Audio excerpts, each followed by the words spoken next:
നിങ്ങൾ ഉത്തിഷ്ഠത ജാഗ്രത പ്രാപ്യ വരാൻ നിബോധത ചുരസ്യതാര നിശിതാദുരത്യ ദുർഗം പദസ്ഥൽ കവയോ വദന്തി. ഉത്തിഷ്ഠത, എണീക്കൂ, ഈ ലോകത്തിലേക്ക് ഉണരൂ, പ്രവർത്തിക്കൂ. പ്രയാസമാണ്. ചുരസ്യതാര നിശിതാദുരത്യ, നല്ല മൂർച്ചയുള്ള വാളിന്റെ മുകളിലൂടെ നടക്കുന്നതാണെങ്കിലും തീർച്ചയായിട്ടും നമ്മുടെ കൂടെ മഹാത്മാക്കളുണ്ട്, സജ്ജനങ്ങളുണ്ട്, ഭഗവാന്റെ കാരുണ്യമുണ്ട്. അതല്ലേ ശരി? ഇപ്രകാരം മഹാത്മാവായ പൃഥു ആളുകളോട് പറഞ്ഞതിന് ശേഷം പിന്നീട് അവര് രാജാവിനെ സ്തുതിക്കാൻ തുടങ്ങി. എന്നിട്ട് പറഞ്ഞു, ദൃഢവ്രത സത്യസന്ധോ ബ്രഹ്മണ്യോ വൃദ്ധസേവകാം ശരണ്യ സർവഭൂതാനാം മാനദോ ദീനവത്സലാം മാതൃഭക്തി പരസ്ത്രീഷു പത്ന്യാമർദ്ധൈവാത്മനാം പ്രജാസു പൃഥുവൽ സ്നിഗ്ധ കിങ്കരോ ബ്രഹ്മവാദിനം ദേഹിനാമാത്മവൽ പ്രേഷ്ഠാം സുഹൃദാം നന്ദിവർദ്ധനാം മുക്തസംഗപ്രസംഗോയം ദണ്ഡപാണിരസാദുഷു. ഇദ്ദേഹത്തിന്റെ സംസ്കാരങ്ങളെ പറയാണ്. ദൃഢവ്രത, സത്യസന്ധ, ബ്രഹ്മണ്യോ, വൃദ്ധസേവക, ശരണ്യ സർവഭൂതാനാം, മാനദോ ദീനവത്സല. നേരത്തെ വേനന്റെ നെഗറ്റീവ് ഗുണങ്ങളെക്കാൾ പോസിറ്റീവ് ഗുണങ്ങൾ ആർക്കുണ്ടായിരുന്നു? പൃഥുവിനാണ്. അമ്മമാരെ നോക്കൂ, ഏതൊരു രീതിയിൽ. മാതൃഭക്തി പരസ്ത്രീഷു, മറ്റുള്ള സ്ത്രീകളെ അമ്മയായി കാണാനുള്ള സംസ്കാരം. പത്ന്യാമർദ്ധൈവാത്മന, ആ സ്ത്രീകളോടുള്ള ഒരു ബഹുമാനം. പ്രജാസു പൃഥുവ സ്നിഗ്ധ, പിതൃവത് ആദരവോടെ പ്രജകളെ കണ്ട്, ബ്രഹ്മവാദിനാം മഹാത്മാക്കളെയൊക്കെ ആദരിച്ചുകൊണ്ട്, ദേഹിനാം ആത്മവത് പ്രേഷ്ഠ, എല്ലാവരെയും തനിക്കെങ്ങനെയാണ് സുഖം അതേ സുഖം മറ്റുള്ളവർക്ക് കൊടുത്തുകൊണ്ട്, സുഹൃതാം നന്ദിവർദ്ധന. ഇപ്രകാരക്കുള്ളൊരു സോഷ്യലിസ്റ്റ് രാജാവായിരുന്നു ആര്? എനിക്ക് നമ്മളുണ്ടല്ലോ ഈ ഇന്ന് കാണുന്ന ഈ കമ്മ്യൂണിസം, ക്യാപിറ്റലിസം, എല്ലാ ഇസങ്ങളും നോക്കുന്നതിന് മുമ്പ് നിങ്ങൾ ഭാരതത്തിലേക്ക് നോക്കൂ. ഇവിടെ മനുഷ്യരെയൊക്കെ ഈശ്വരതുല്യം സ്നേഹിച്ചുകൊണ്ട് ഭരിച്ച ചക്രവർത്തിമാര് ഈ ഭാരതത്തിൽ ഉണ്ടായിരുന്നു, നമുക്ക് കാണാം. ഇതിലൊക്കെ അപ്പുറം എന്താണ് കമ്മ്യൂണിസം പറയാനുള്ളത്? അമ്മമാരെ പോലെ മറ്റുള്ള സ്ത്രീകളെക്കാണ് ആദരിക്കുക, വൃദ്ധന്മാരെ സേവിക്കുക, മറ്റുള്ളവർക്ക് വേണ്ട കാര്യങ്ങളൊക്കെ ചെയ്യുക. ഇതൊക്കെ ചെയ്ത അദ്ദേഹം ഇപ്രകാരം അദ്ദേഹത്തിനെ സ്തുതിച്ചതിന് ശേഷം 17-ാമത്തെ അദ്ദേഹത്തിലേക്ക് വരുമ്പം രാജാവ് ഭൂമി ഭരിച്ചുകൊണ്ടിരിക്കുകയാണ്. അപ്പോഴാണ് അദ്ദേഹത്തിനൊരു വിഷമം കാണാൻ സാധിച്ചത്. എന്താ വിഷമം?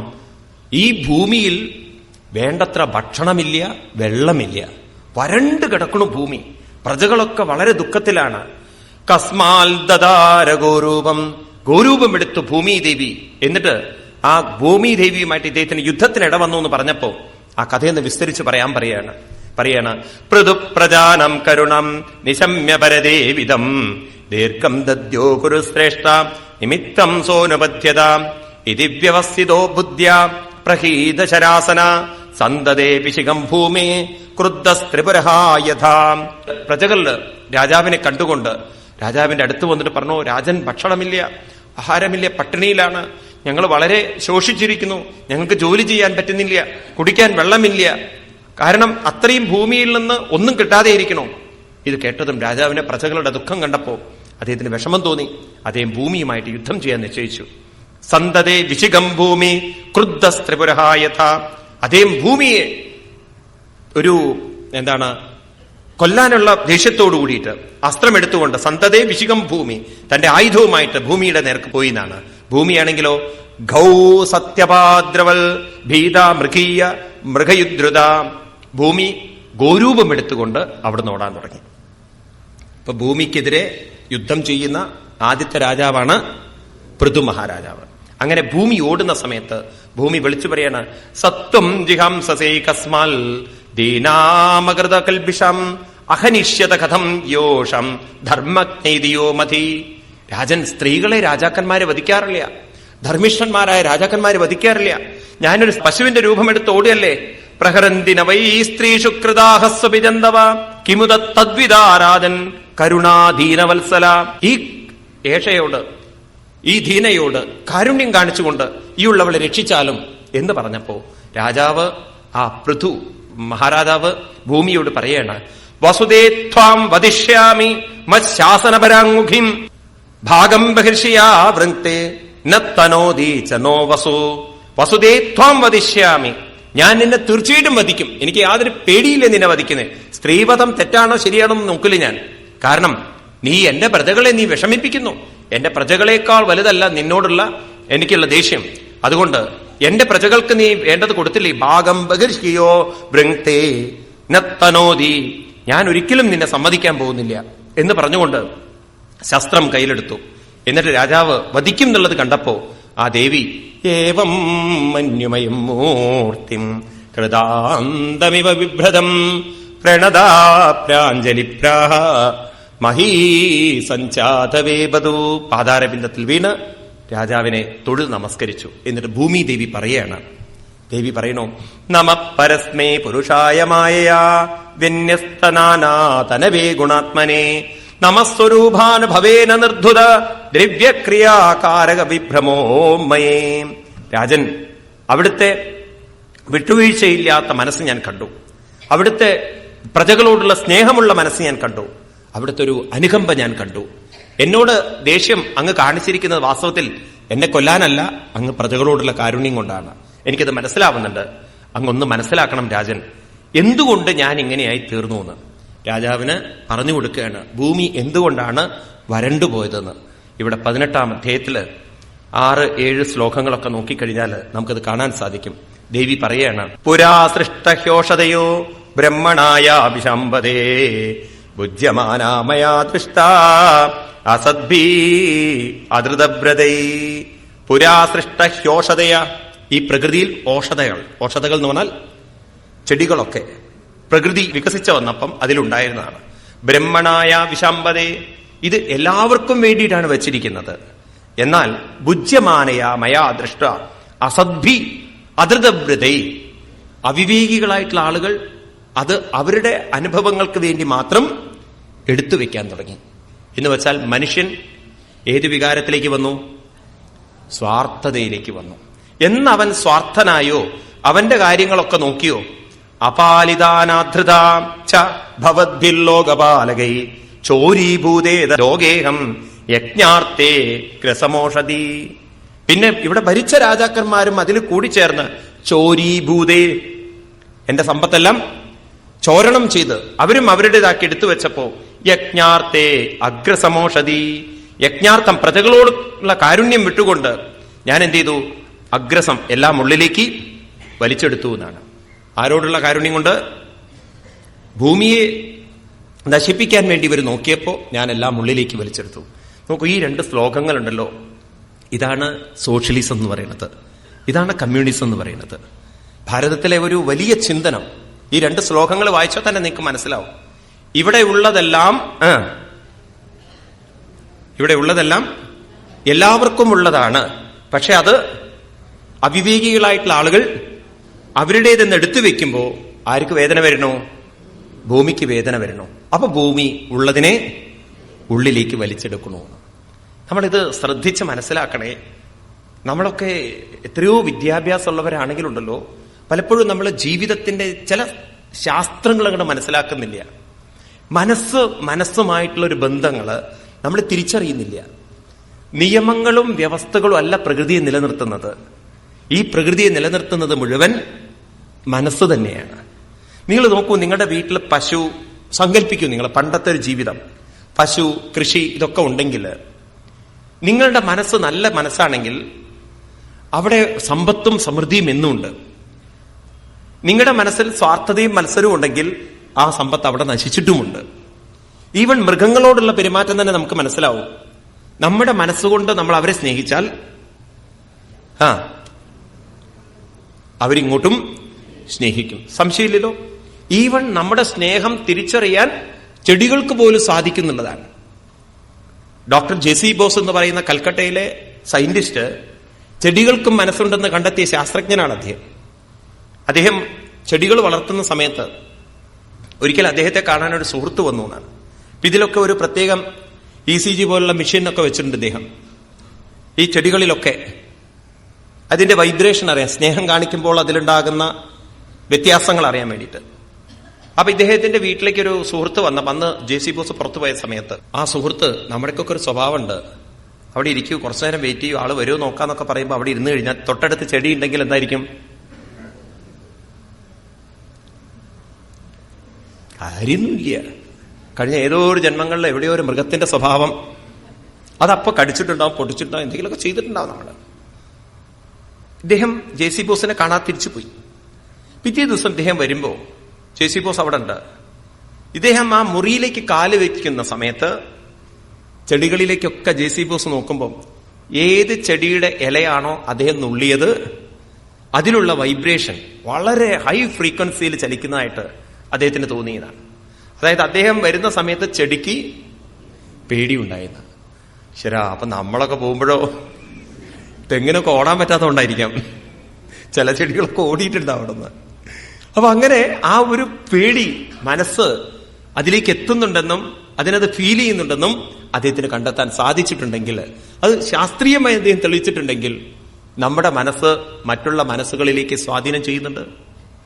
നമ്മൾ സ്നേഹത്തിന്റെ വൈബ്രേഷനാണ് കൊടുക്കുന്നതെങ്കിൽ അതും നമുക്ക് തിരിച്ചെന്ത് തരണം? സ്നേഹത്തിന്റെ തരണം. നമ്മുടെ ഉള്ളിൽ സ്വാർത്ഥതയും മത്സരവും ആണെങ്കിൽ അതും സ്വാർത്ഥതയും മത്സരവും തരണം. എനിക്ക് തോന്നുന്നു ഭൗതിക വിദ്യാഭ്യാസം മനുഷ്യനെ വളരെ വഴിതെറ്റിച്ചു കളഞ്ഞു. കാരണം ഈ ഭൗതിക വിദ്യാഭ്യാസത്തിലുണ്ടല്ലോ, ഈ ഭൂമി എന്ന് പറയുന്നത് മണ്ണായിട്ടാണ് നമ്മൾ പഠിക്കുന്നത്. എന്നാൽ ഭാരതീയ സംസ്കാരം നമ്മളെ പഠിപ്പിക്കുന്നത് ഇത് മണ്ണല്ല, അയം പൃഥിവീ മാത. ഋഗ്വേദത്തിലെ മന്ത്രമാണത്. അയം പൃഥിവി മാത, ഇത് നമ്മുടെ അമ്മയാണ്. ഇനി ഒന്നുകൂടി ഉത്കൃഷ്ടമായി പറയുന്നത് വിഷ്ണുപത്നി നമസ്തുഭ്യം പാദസ്പർശം ക്ഷമസ്വമേ. ഇതാരാണ്? ഭൂമിദേവി എന്ന് പറയുന്നത്.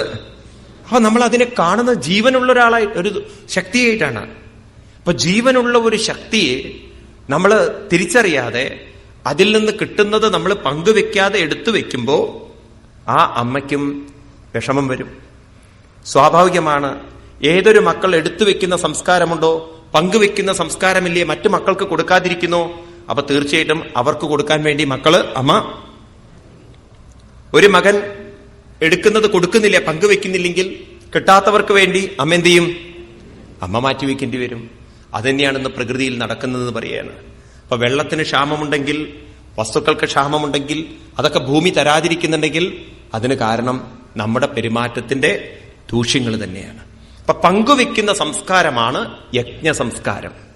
എടുത്തു വെക്കുന്ന സംസ്കാരമാണ് സ്വാർത്ഥ സംസ്കാരം. എവിടെ യജ്ഞ സംസ്കാരമുണ്ടോ, പങ്കുവെക്കുന്ന സംസ്കാരമുണ്ടോ, അവിടെ ഭഗവാനുണ്ട്. എവിടെ എടുത്തു വെക്കുന്ന സംസ്കാരമുണ്ടോ, ഭഗവാൻ പറയും ഏവം. മൂന്നാമത്തെ അധ്യായത്തിൽ 16ാമത്തെ ശ്ലോകത്തിൽ ഗീതയിൽ പറയും ഏവം പ്രവർത്തിതം ചക്രം നാനുവർത്തയദീഹയാ അഘായൂരിന്ദ്രിയാ രാമ മോകം പാർത്ഥ സജീവതി. ഏവം പ്രവർത്തിതം ചക്രം. ഇതൊരു പറഞ്ഞല്ലോ, നമ്മൾ സൃഷ്ടിയെക്കുറിച്ച് പറഞ്ഞപ്പം സ്വീകരിക്കുക,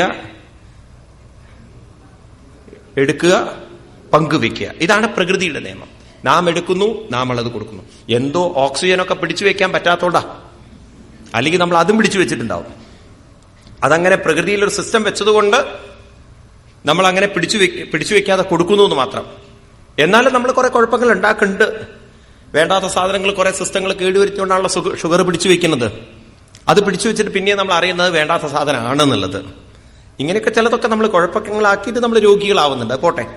അപ്പോ ഇങ്ങനെ നമ്മൾ എടുക്കുന്നു, കൊടുക്കുന്നു, എടുക്കുന്നു, കൊടുക്കുന്നു. അവരും സ്വീകരിക്കുന്നു, നമുക്ക് തരുന്നു. കടൽ എല്ലാ വെള്ളത്തെയും തന്നിലേക്ക് സ്വീകരിക്കുന്നു, അത് കാർമേകമാക്കി കൊടുക്കുന്നു. വീണ്ടും അത് ഭൂമിയിലേക്ക് വരുന്നു, അങ്ങനെ കൊടുക്കുന്ന ഒരു ചക്രം. ഏവം പ്രവർത്തിതം ചക്രം. ഈ ചക്രത്തെ അനുവർത്തയതി. ആരാണോ, ഇതൊക്കെ വളരെ ലളിതമായ സംസ്കൃതമല്ലേ, ആരാണോ ഇതിനെ അനുവർത്തിക്കാത്തത്, അനുവർത്തിക്കുക എന്ന് പറഞ്ഞാൽ ഫോളോ ചെയ്യാത്തത്, ഇതിനെ ശീലിക്കാത്തത്, അവൻ അഘായു. അഘം എന്ന് പറഞ്ഞാൽ പാപിയാണ് അവൻ. അപ്പൊ ഭഗവാൻ കൃഷ്ണൻ ആരെയാ പാപി എന്ന് വിളിക്കുന്നത്? ഈ ഷെയറിംഗ് മൈൻഡ് ഇല്ലാത്തവരൊക്കെ പാപികളാണ്. അവരാണ് ശരിക്കും പാപികൾ. അത് നോക്കൂ, വസ്തുക്കൾ മാത്രമല്ല, നമ്മുടെ അറിവിനെ നമ്മൾ പങ്കുവെക്കണം, കഴിവിനെ നമ്മൾ പങ്കുവെക്കണം, സ്വഭാവത്തെ പങ്കുവെക്കണം. ഇങ്ങനെ നമ്മൾ പങ്കുവെക്കണം. അതാണ് സന്യാസി എന്നൊക്കെ പറയുന്നത്. സന്യാസം എന്നുള്ള ശബ്ദത്തിന് ഒരർത്ഥമുണ്ടല്ലോ, ന്യസിക്കുന്നവനാണ്, പങ്കുവെക്കുന്നവനാണ്. ഈ ലോകത്തിൽ, നമ്മുടെ ഭാരതത്തിലുണ്ടല്ലോ, ഈ പണിയെടുക്കാതെ ഭക്ഷണം കഴിക്കാനുള്ള അർഹത സന്യാസിമാർക്കേ ഉള്ളൂ എന്നാണ് ഞാൻ പറയുന്നത്. ഇന്നത്തെ കാലത്തല്ല. ഇനിയിപ്പോ അത് പറഞ്ഞ് സ്വാമി കുഴപ്പമുണ്ടാക്കരുതെന്ന് പറയും നിങ്ങള്. പണ്ട് കാലത്ത് ജോലി ചെയ്യാതെ ഭക്ഷണം കഴിക്കാനുള്ള യോഗ്യത സന്യാസിമാർക്കേ ഉള്ളൂ. പക്ഷെ അവര് ജോലി ചെയ്യണം. എന്താ ജോലി? അവര് മനസ്സിലാക്കിയ ആത്മീയ കാര്യങ്ങളെ അപ്പോഴും കൊടുത്തിട്ടേ എടുക്കാവുന്നതാണ്. ഭാരതീയ സംസ്കാരം കൊടുക്കാതെ ഒന്നും എടുക്കാൻ സമ്മതിക്കുന്നില്ല. അതുപോലെ എന്തും കൊടുത്തിട്ടേ നമ്മൾ എടുക്കാൻ പാടുള്ളൂ എങ്കിൽ കൊടുക്കാതെ എടുക്കുകയും എടുത്തതിനെ പങ്കുവെക്കാതെയും ചെയ്യുന്നവരെയാണ് പാപികൾ. അഖായു ഇന്ദ്രിയാരാമ. അവൻ എവിടെ രമിക്കുന്നവനാണ്? ആത്മാരാമനല്ല. ഭഗവാൻ ഗീതയിൽ തന്നെ പറയും, യസ്ത്വാത്മരതിരേവസ്യൽ ആത്മതുഷ്ടശ്ച മാനവ ആത്മന്യേവാത്മനാ തുഷ്ട തസ്യ കാര്യം ന വിദ്യതേ. ഒരാൾ ആത്മാരാമനാണ്, മറ്റൊരാള് ഇന്ദ്രിയാരാമനാണ്. അവന്റെ കാര്യം മോഹം പാർത്ഥ സജീവതി. അവൻ അർജുന, അവന്റെ ജീവിതം വ്യർത്ഥമാണ്. അവൻ ഉന്നതിയിലേക്കല്ല പോകുന്നത്, അവൻ അധോഗതിയിലേക്കാണ് പോകുന്നത്. അപ്പൊ പങ്കുവെക്കാൻ മനസ്സില്ലാത്തവരൊക്കെ അധോഗതിയിലേക്കാണ്. ചാവുമ്പം പോലും കൊടുക്കാത്ത ആളുകളുണ്ട്. മരണശയ്യയിൽ കിടക്കുമ്പം പോലും ഉണ്ടല്ലോ താക്കോല് കൊടുക്കാത്ത ആളുകളുണ്ട്. അങ്ങനെ പിടിച്ചു വെക്കുന്ന പാർട്ടീസ് ഉണ്ട്. അങ്ങനെ എടുത്തു വെച്ച് എന്താണ് മറ്റുള്ളവർക്ക് പോലും ഉപദ്രവം ഉണ്ടാക്കുന്ന ആളുകൾ. അപ്പൊ വിവേകികളായിട്ടുള്ള ആളുകൾ എന്ത് വേണം? ഉള്ളതിനെ പങ്കുവെക്കണം. ഇഷ്ടാൻ ഭോഗാൻ ഹിവോ ദേവ ദാസ്യന്തേ യജ്ഞഭാവിതാം തൈർദത്താന പ്രദായേഭ്യ യോ ഭുങ്ക്തേ തേന ഏവ സാം. ഇഷ്ടാൻ ദേവാൻ ഹിയോ. ദേവന്മാര് യജ്ഞഭാവനയിൽ നമുക്ക് കിട്ടിയിരിക്കുന്നതിനെ നമ്മൾ പങ്കുവെക്കാൻ സാധിച്ചില്ലെങ്കിൽ യോ ഭുങ്ക്തേ, ആരാണോ അതനുഭവിക്കുന്നത്, സസ്തേന ഏവ, അവനെയാണ് എന്ത് വിളിക്കേണ്ടത്? സ്തേൻ എന്ന് പറഞ്ഞാൽ കള്ളൻ അർത്ഥം. അപ്പൊ നമ്മൾ അങ്ങനെ ഒരു മനസ്സ്, വിശാല മനസ്സ്, അത് നമ്മൾ വാർത്തെടുക്കണം. നോക്കൂ, ആളുകളുണ്ടല്ലോ ലക്ഷക്കണക്കിന് രൂപ അമ്പലത്തിലൊക്കെ കൊണ്ടുപോയിട്ടാലും നല്ല കാര്യങ്ങളിലേക്ക് മനസ്സ് പണം ചെലവഴിക്കാൻ നമുക്ക് സാധിക്കണം. നല്ല കാര്യം എന്ന് പറഞ്ഞാൽ ഒരുപാട് നല്ല കാര്യങ്ങളുണ്ട്. എത്ര നല്ല കാര്യങ്ങൾ. കുറച്ച് കുട്ടികൾക്ക് ഗീതാപുസ്തകങ്ങൾ വാങ്ങിച്ചു കൊടുക്കാം, ഭാഗവതം വാങ്ങിച്ചു കൊടുക്കും, എന്തെങ്കിലും സംഭവങ്ങൾക്ക്, എന്തെങ്കിലും കാര്യങ്ങൾക്ക്. അങ്ങനെ ഇത് പ്രചരിപ്പിക്കും നമ്മുടെ ഭാരതീയ സംസ്കാരം. മനസ്സിലായില്ലേ? അതിനു വേണ്ടിയിട്ട് നമ്മൾ നമ്മുടെ സമ്പത്തിന്റെ ഒരു അംശം നമ്മൾ ചെലവഴിച്ചു കഴിഞ്ഞാൽ ഈ ലോകത്തെ കുറെയൊക്കെ നമുക്ക് മാറ്റിയെടുക്കാൻ സാധിക്കും. ഗാന്ധിജിയുടെ ജീവിതം പരിവർത്തനം വരുന്നത് ഒരു സന്ദർഭത്തിൽ അദ്ദേഹം പറയുന്നത് ഇങ്ങനെയാണ്. അദ്ദേഹം ബാരിസ്റ്റർ ഓഫ് ലോക്കിൽ പഠിക്കുന്ന കാലത്ത്, ഇംഗ്ലണ്ടിൽ പഠിക്കുന്ന കാലത്ത്, അവിടുത്തെ ഇംഗ്ലീഷ് പ്രൊഫസർ ഒരിക്കൽ ഗീതയിൽ ഒരു ശ്ലോകം പറയുകയാണ്, കർമ്മണ്യേ വാദികാരസ്ഥേ മാ ഫലേഷു കഥാചന. ഇതിന്റെ ഈ അർത്ഥം എന്താണെന്ന് Gandhiji, you must be knowing, Mohandas, you must be knowing you are from India, so you can explain it in A proper വേ എന്ന്. അപ്പൊ ഗാന്ധിജി പറയാണ്, ഞാൻ അന്നാ ഇങ്ങനെ ഒരു സാധനം ഉണ്ട് എന്ന് കേൾക്കുന്നത്. എന്ത് നാണം തോന്നി എനിക്ക് ആ പ്രൊഫസറുടെ മുഖത്തേക്ക് നോക്കാൻ. കാരണം അയാൾ ഗീതയിലെ ശ്ലോകം കോട്ട് ചെയ്തിട്ട് എന്നോട് എക്സ്പ്ലെയിൻ ചെയ്യൂ എന്ന് പറഞ്ഞപ്പോ ആകെ നാണിച്ചു പോയി. എന്നാണ് അന്ന് നിശ്ചയിച്ചു, ഇനി ലോ പഠിച്ചിട്ടില്ലെങ്കിലും ഭഗവത്ഗീത പഠിച്ചിട്ട് കാര്യം. ആ ശ്ലോകം എടുത്ത് പഠിച്ചു കാര്യങ്ങള്. അപ്പോഴാണ് അതിലത്തെ മഹത്വം മനസ്സിലായതെന്ന് പറയുന്നത്. ഒരു കാലഘട്ടത്തിലുണ്ടല്ലോ നമ്മുടെ ഗ്രന്ഥങ്ങളൊക്കെ പൂജാമുറിയിൽ വെച്ച് നല്ല പട്ടുവസ്ത്രവും പൊതച്ച് കർപ്പൂരം. എന്താ മുത്തശ്ശി അതില്? തുറന്നു നോക്കരുത്, പൂർവികന്മാരായിട്ട് കെട്ടിവെച്ചതാ, തുറക്കില്ല വർഗങ്ങള്. അവരും കുറ്റം പറഞ്ഞില്ല, അവരങ്ങനെ ശീലിച്ചിരിക്കുന്നത്. കാരണം തൊട്ടാൽ അശുദ്ധം എന്നൊക്കെയാണ് അവരെ പേടിപ്പിച്ചിരിക്കുന്നത്. തൊടാൻ പാടില്ല, കാണാൻ പാടില്ല, സ്ത്രീകൾ കണ്ട അപകടമാണ്, ഇങ്ങനെയൊക്കെയുള്ള അന്ധവിശ്വാസങ്ങളിൽ വളർന്നവരാണ്. എന്നാൽ നമ്മുടെ മഹാത്മാക്കളായിട്ടുള്ള ആളുകൾ അതൊക്കെ പുറത്തെടുത്ത് അതിൽ ഉത്കൃഷ്ടമായിട്ടുള്ള കാര്യങ്ങളാണ് എഴുതി വച്ചിരിക്കുന്നത്.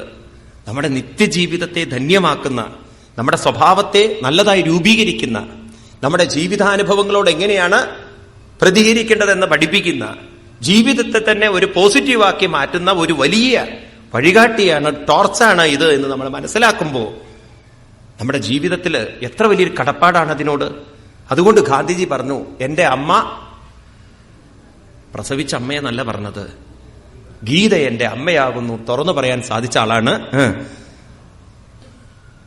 അങ്ങനെ എത്ര മഹാത്മാക്കള്, എത്ര ജീവിതം ധന്യമാക്കിയ ആളുകള് നമുക്കറിയാം. ലോകത്തിൽ ചിന്മയാനന്ദ സ്വാമികൾ നടത്തിയ വിപ്ലവം ഇല്ലേ, ഗീതയിലൂടെ നടത്തിയ വിപ്ലവം. വിവേകാനന്ദ സ്വാമികള് ലോകത്തിൽ ഇന്നും ആദരിക്കപ്പെടുന്നത് ഭാരതീയ സംസ്കാരം പറഞ്ഞുകൊണ്ടാണ് അല്ലേ. അപ്പൊ നമുക്കും ഈ സംസ്കാരത്തിന് വേണ്ടി നമ്മുടെ സമ്പത്തിനെയും സമയത്തിനെയും ചെലവഴിക്കാൻ സാധിക്കണം. അതുകൊണ്ട് അമ്മ പറയുന്നു, ഭൂമിദേവി പറയുന്നു, ഇത് ചോരീഭൂതം, ഇത് കട്ടെടുത്തുകൊണ്ട് ആളുകൾ ജീവിച്ചപ്പോ എനിക്ക് വിഷമം വന്നു. അതുകൊണ്ട് ഞാനിതൊക്കെ ഉള്ളിലേക്ക് അടക്കി വെച്ചിരിക്കുകയാണ്. അതുകൊണ്ട് നൂനം താവിരുദക്ഷീണം അയി കാലേന ഭൂയസ തത്ര യോഗേന ദൃഷ്ടേന ഭവാനാദു മർഹതി. ഇപ്പോ അവിടുന്ന് ധാർമ്മികനാണ്, അവിടുന്ന് സത്യസന്ധനാണ്, അവിടുന്ന് പ്രജകൾക്ക് കൊടുക്കാൻ വേണ്ടി വന്നവനാണ്.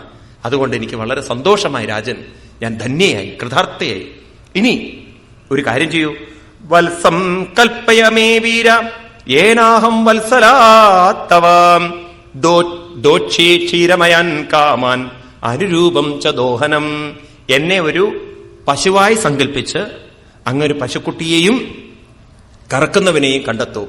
എന്നിട്ട് എന്താണോ എന്നിൽ നിന്ന് വേണ്ടത് അത് വലിച്ചെടുത്തോളൂ. ദോഗ്ധാരം ച മഹാബാഹോ ഭൂതാനം ഭൂതഭാവന അന്നമീപ്സിതമൂർധസ്സൽ ഭഗവാൻ വാഞ്ചതേയതേ. നമുക്ക് കഥ പറയുമ്പോഴൊക്കെ ഒരു പശുവിന്റെ രൂപം സങ്കല്പിക്കൂ എന്നൊക്കെ പറയുമ്പോൾ നമുക്ക് തോന്നും ഭൂമി പശുവിന്റെ രൂപത്തിൽ നിൽക്കണമെന്ന്. അതിൽ നിന്ന് അന്നമാണ് വലിച്ചെടുക്കേണ്ടതെന്ന് പറഞ്ഞാൽ അർത്ഥം എന്താണ്? ഈ ഭൂമി ഇനി ഉഴുതു തയ്യാറാക്കി അതിനെ പാകപ്പെടുത്തി എന്നിൽ നിന്ന് വേണ്ടത് എടുത്തുകൊള്ളൂ, ഞാൻ സഹകരിക്കാം. ഭൂമി സഹകരിച്ചാലേ നമുക്ക് വേണ്ടത് കിട്ടുള്ളൂ. നമ്മൾ എന്ത് കൊണ്ടുപോയിട്ടിട്ടും കാര്യമില്ല. ഉണ്ടോ? കാലം അനുകൂലമാവണം, മണ്ണ് നന്നാവണം. വിത്ത് നന്നായാ പോരാ, മണ്ണുകൂടി നന്നാവണം. മരുഭൂമിയിൽ ഒന്നും ഉണ്ടാവുന്നില്ലല്ലോ. നമുക്കറിയാം ഏതൊക്കെ പല ഭൂമികളിലും പലതും ഉണ്ടാവാത്തതുണ്ട്. നമ്മുടെ കേരളത്തിൽ നെല്ലുണ്ടാവും, ഗോതമ്പുണ്ടാവുമോ? മറ്റുള്ള രാജ്യങ്ങളിൽ ഉണ്ടാവുന്ന സാധനങ്ങൾ ഇവിടെ ഉണ്ടാവുമോ? ഓരോ മണ്ണിലും ഓരോന്നുണ്ടാവുന്നത്. ആ ഒരു മണ്ണിന്റെ പ്രത്യേകത. രാജൻ അതിനെ ഉഴുതുമരച്ച് അതിനെ പാകപ്പെടുത്തിക്കൊണ്ട് അങ്ങെടുത്തുകൊള്ളൂ. അങ്ങനെ രാജാവിനെ കൊണ്ട് തന്റെ ഭൂമി ഉഴുതുമറയ്ക്കാൻ പറയാണ്. പിന്നെ പറഞ്ഞു, ആർക്കൊക്കെ എന്തൊക്കെ വേണോ അതൊക്കെ എന്നിൽ നിന്ന് എടുത്തോളൂ എന്നും. ഇപ്രകാരം രാജാവ് മനുവിനെ കുട്ടിയെ കൽപ്പിച്ചു. വത്സംകൃത്വാ മനും പ്രാണോ അതുഹൽ സകലൌഷധി. എന്നിട്ട് രാജാവ് തന്നെ അതിൽ നിന്ന് ഔഷധി എന്ന് വെച്ചാൽ ധാന്യങ്ങൾ കറന്നെടുത്തു എന്നാണ്. ഇതുപോലെ ഒരു കറവ് നമുക്ക് ഗീതയിലും കാണാം, അല്ലേ? ആരാ കറക്കുന്നത്? സർവോപനിഷദോ ഗാവോ ദോഗ്ധാ ഗോപാലനന്ദനാം പാർത്തോ വത്സസുധീർഭോക്ത ദുഗ്ധം ഗീതാമൃതം മഹൽ. സർവ ഉപനിഷത്തിനെയും ഒരു പശുവായി സങ്കല്പിച്ചുകൊണ്ട് ദോഗ്ധ. ആരാ കറവുകാരൻ? ഗോപാലനന്ദന. ഇനി ആരാത് കുടിക്കുന്നത്? വത്സനാരാണ്? പാർത്തോ വത്സ സുധീർ ഭോക്ത. പാർത്ഥനാകുന്ന ആ അർജുനനാണ് ആ പശുപാല് കുടിക്കുന്നത്. ഗീതാമൃതം മഹൽ. ഏത് പാലാണത്? ഈ ഗീതയാകുന്നത്. ഇവിടെ അതുപോലെ തന്നെ ചിത്രീകരണം പറയുകയാണ്. ഇങ്ങനെ ഭൂമിയെ പശുവായി സങ്കല്പിച്ച് വേണ്ടത് കറന്നെടുത്തോളൂ. ഇപ്രകാരം തഥാ പരേച സർവത്ര സാരമാദദേ ഭുതാം തദോന്യേ ച യഥാ കാമം ദുദുഹു പ്രതിഭാവിതം. ഇങ്ങനെ ഓരോരുത്തർക്ക് വേണ്ടത് എടുത്തുകൊള്ളൂ എന്ന് പറഞ്ഞപ്പോ ഋഷയോ ദുദുദോ ദേവീം ഇന്ദ്രയേഷത സത്തമ വത്സം ബൃഹസ്പതിം കൃത്വാ പയച്ഛന്തോമയം ശുചി. ഋഷീശ്വരന്മാര് വേദത്തെ കടഞ്ഞെടുത്തു. പിന്നെ ഓരോരുത്തരും കടഞ്ഞെടുത്തത് വിസ്തരിച്ച് പറയുകയാണ്. ഭൂതങ്ങളും പ്രേതങ്ങളും പിശാചക്കളും നല്ലതും ചീത്തതും എല്ലാം ഈ ഭൂമിയിൽ നിന്ന് കടഞ്ഞെടുത്തു എന്നാണ്. ഇങ്ങനെ ഓരോന്ന് കടഞ്ഞെടുത്തപ്പം സർവേ സ്വമുഖ്യവത്സേന സ്വേ സേ പാത്രേ പൃഥക്പയാം സർവകാമതുകം പൃഥ്വിം ദുദുഹു പ്രതിഭാവിതം. ഭൂമി എല്ലാറ്റിനും വഴങ്ങിക്കൊടുത്തു. ഓരോരുത്തരും സ്വേ സേ പാത്രേ, അവരുടെ പാത്രത്തിൽ അവർക്ക് എന്താണോ വേണ്ടത് അത് കറന്നെടുത്തു എന്നാണ്. ഇങ്ങനെ ഏവം പ്രദ്വാദയ പൃഥ്വീ അന്നാദാസ്വന്നമാത്മനാം ദോഹവത്സാദിഭേദേന ക്ഷീരവേദം കുരുദ്വഹ. ഇപ്രകാരം ഓരോരുത്തരും അവരവർക്ക് വേണ്ടത് കറന്നെടുത്ത് ഈ ഭൂമിയിൽ നിന്ന് സമ്പുഷ്ടയും നേടിയതാണ്. അങ്ങനെ ചൂർണയൻ സ്വധനുഷ്കോട്യ ഗിരിക്കൂടാനിരാജരാൾ ഭൂമണ്ഡലമിതം വൈന്യ പ്രായശ്ചക്രേ സമം വിഭു. രാജാവ് ഭൂമിയിൽ നിരപ്പല്ലാത്ത സ്ഥലങ്ങളെയൊക്കെ തട്ടി നികപ്പെടുത്തി കൃഷിക്ക് അനുയോജ്യമാക്കി. അങ്ങനെ ഒരു കൃഷി വ്യവസ്ഥ ഈ ഭൂമിയിൽ ആദ്യമായി കൊണ്ടുവന്നത് പൃഥു ചക്രവർത്തിയാണ്. ഭൂമിയെ നശിപ്പിക്കാതെ കൃഷി കൊണ്ടുവന്നത് പൃഥു ചക്രവർത്തിയാണ്. നമുക്കുണ്ടല്ലോ ഈ ഭാഗവതമൊക്കെ വലിയ വഴികാട്ടികളാണ്. ഈ ഭൂമിയിൽ എങ്ങനെ കൃഷി ചെയ്യണം എന്നുള്ള സംവിധാനം ഭാരതത്തിൽ ആ സംസ്കാരം ഉണ്ടാക്കിയത് അതാണ്. പൃഥുവിന്റെ കഥയ്ക്ക് ഇത്രയും പ്രാധാന്യം. പൃഥു എന്ന് പറഞ്ഞാൽ തന്നെ പൃഥ്വിയെ സ്നേഹിച്ചവെന്നർത്ഥം. അപ്പൊ അങ്ങനെയാണ് നമ്മുടെ പൂർവികന്മാര് ഈ പശുവിനെയും ഭൂമിയെയും കൂട്ടിച്ചേർത്തത്. ഭൂമിയും പശുവും തമ്മിൽ അഭേദ്യമായ ബന്ധമുള്ളത് പശു, അതിന് വേണ്ട പുല്ലും വൈക്കോലും അതെവിടുന്ന് വരണം? ഇനി പശുവിന്റെ ശരീരത്തിൽ നിന്ന് പോകുന്ന ഗോമൂത്രവും ചാണകവും ഇതെല്ലാം ഭൂമിക്ക് വളമാണ്. എന്ന് മാത്രമല്ല, ഭൂമിക്ക് ഏറ്റവും വളക്കൂറ് ഉണ്ടാക്കുന്ന സാധനങ്ങളാണ് ഈ ചാണകവും ഗോമൂത്രവും. നോക്കൂ, ഇന്ന് ആ സംസ്കാരം നമുക്ക് നഷ്ടപ്പെട്ടപ്പോണ്ടല്ലോ. പൊളിറ്റിക്കൽ സിസ്റ്റം വന്നതോടുകൂടിയിട്ട്, ഈ കെമിക്കൽ ഉപയോഗിക്കാൻ തുടങ്ങിയതോടുകൂടിയിട്ട് ഭൂമിയെ നമ്മൾ നശിപ്പിച്ചു വരികയാണ്. ഇപ്പോഴത്തെ ഒരു ദുരന്താവസ്ഥ എന്താണെന്നറിയോ? കണ്ട ഈ രാസവളങ്ങളൊക്കെ, പൊട്ടാഷ്യം മറ്റേ ആഷും ഒക്കെ കൊണ്ടുപോയിട്ടിട്ട് ഭൂമിയുടെ അമ്ലഗുണം നശിപ്പിച്ചു. രാസവസ്തുക്കൾ പൊതുവെ ചൂട് കുറവാണോ കൂടുതലാണോ?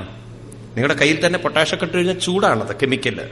അത് അമിതമായ ചൂടുണ്ടാക്കിയിട്ട് ഭൂമിയുടെ ബന്ധു എന്ന് പറയുന്ന മണ്ണിരകളൊക്കെ നശിച്ച് നശിച്ച് നശിച്ച് ഇപ്പൊ ഭൂമിക്ക് അമ്ലഗുണവുമില്ല, നൈട്രജൻ ഇല്ല, വേണ്ടതൊന്നുമില്ല. അതിന് വല്ലതും വേണമെന്നുണ്ടെങ്കിൽ രാസവസ്തുക്കൾ കൂടിയേ കഴിയൂ എന്നുള്ള അവസ്ഥയാണ്. എന്നിട്ടും അതിന്റെ ദ്രോഹം അവിടെയും കഴിഞ്ഞില്ല. ഈ രാസവസ്തുക്കൾ ഇടുന്ന സമയത്ത് ആ വെള്ളം അവിടെ നിന്ന് മറ്റുള്ള സ്ഥലങ്ങളിലേക്ക് പോയി, അത് വെള്ളത്തിലേക്ക് ചേർന്ന്, അത് പുഴയിലേക്ക് ചേർന്ന് അതിലും കുഴപ്പങ്ങളുണ്ടാക്കി, പെസ്റ്റ് അതടിച്ചുകൊണ്ട് അതും നശിപ്പിച്ച് മൊത്തം ഭൂമിയെ നശിപ്പിക്കാൻ മനുഷ്യന് സാധിച്ചു എന്ന് പറയാം. പണ്ട് കുളങ്ങളിൽ കുളിക്കാമായിരുന്നു, ഇപ്പൊ കുളങ്ങളിൽ കുളിക്കാൻ പറ്റില്ല. കാരണം ഈ രാസവളങ്ങളൊക്കെ ഇട്ട് ഈ മരുന്നൊക്കെ അടിച്ചിട്ടുള്ള വെള്ളം അവിടെ ചെല്ലുമ്പോണ്ടല്ലോ, അത് ശരീരത്തിൽ ചൊറിച്ചിലുണ്ടാക്കുന്നു. ശരിയല്ലേ? ചിന്തിക്കും ഓരോ അനുഭവങ്ങൾ. ഞാൻ ഈ പറയുന്നത് കഴിഞ്ഞ ഒരു 2 വർഷം മുമ്പ് ധാർവാഡ് അവിടെ അഗ്രികൾച്ചർ യൂണിവേഴ്സിറ്റിയിൽ അവർക്ക് സൗത്ത് ആഫ്രിക്കയിൽ നിന്ന് കൊണ്ടുവരേണ്ടി വന്നു മണ്ണിരകളെ.